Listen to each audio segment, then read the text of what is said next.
اللہ اللہ اللہ اللہ۔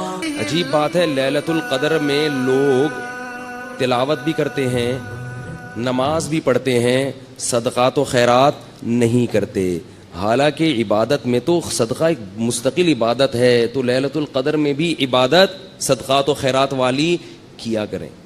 اگر اس وقت رات کو آپ کو کوئی فقیر یا مستحق نہیں مل رہا تو کچھ پیسے نکال کے اپنے پرس میں اس نیت سے الگ کر دیں، اللہ میری طرف سے یہ میں نے نکال دی۔ اب مستحق تلاش کرنے میں 1 مہینہ لگ جائے، 1 سال لگ جائے، وہ ٹینشن کی بات نہیں ہے۔ الٹے سیدھے لوگوں کو نہ پکڑایا کریں۔ لوگ جلدی میں کیا کرتے ہیں، غلط لوگوں کو پکڑا دیتے ہیں، اس لیے کہ ابھی رمضان ہے ثواب نہ نکل جائے۔ تو رمضان میں اگر آپ کو مستحق نہیں مل رہا تو آپ ثواب کی نیت سے نکال کے الگ رکھ دیں گے تو انشاءاللہ ثواب رمضان ہی کا ملے گا آپ کو، کیونکہ اب یہ جو آپ تاخیر کر رہے ہیں یہ اپنی سستی کی وجہ سے نہیں کر رہے، بلکہ اس لیے کہ صحیح ہاتھوں میں پہنچے، مستحقین تک پہنچے۔ آگے یہ بات سمجھ میں کہ نہیں آئی ہے؟ تو یہ والا صدقہ، اور دیکھو نبی جو سخاوت کے دریا ہوتے تھے، تو آپ صلی اللہ علیہ وسلم کے پاس تو مال تھا ہی نہیں، پتہ یہ چلا کہ سخاوت کا دریا بننے کے لیے مالدار ہونا ضروری، بولو نا، نہیں۔ اب آپ کہیں گے پیسے ہیں ہی نہیں تو صدقہ کہاں سے کریں؟ ایک آدمی خود غریب ہے، وہ کہاں سے صدقہ کرے؟ بھائی جیسے نبی نے کیا اور جیسے نبی نے بتایا۔ نبی نے فرمایا کہ تمہارے پاس اگر 1 کھجور ہے، 1 کھجور تو ہوتی ہے نا، اور اگر 1 کھجور بھی نہیں ہے تو مجھے بتائیں بھائی، کچھ چندہ وندہ کرتے ہیں اس کے لیے ہم لوگ یہاں سے۔ وہ ایک چور گیا نا کسی کے گھر میں، کچھ مل ہی نہیں رہا تھا، تو چور نے 50 روپے نکالے، اس بندے کو اٹھایا، بولا یار یہ رکھ۔ تو 1 کھجور تو ہوتی ہے بھائی سب کے پاس، تو صرف 1 کھجور ہے، اس سے زیادہ مسکین دنیا میں کوئی بھی نہیں ہے۔ تو فرمایا کہ آدھی کاٹ کے خود کھا لو اور آدھی صدقہ کر دو۔ فاتقوا النار ولو بشق تمرہ، اور قربان جاؤں محمد صلی اللہ علیہ وسلم کی تعلیمات پہ، فرمایا یہ بھی نہیں ہے، اگر کھجور بھی نہیں ہے، فاقے ہو رہے ہیں، تو پھر کیا ہے؟ صدقے کا مقصد دوسرے کی حاجت پوری کرنا، اس کو خوش کرنا نا۔ تو فرمایا ان تلقى اخاك بوجه طلیق، مسکرا کے بات کر لو لوگوں سے،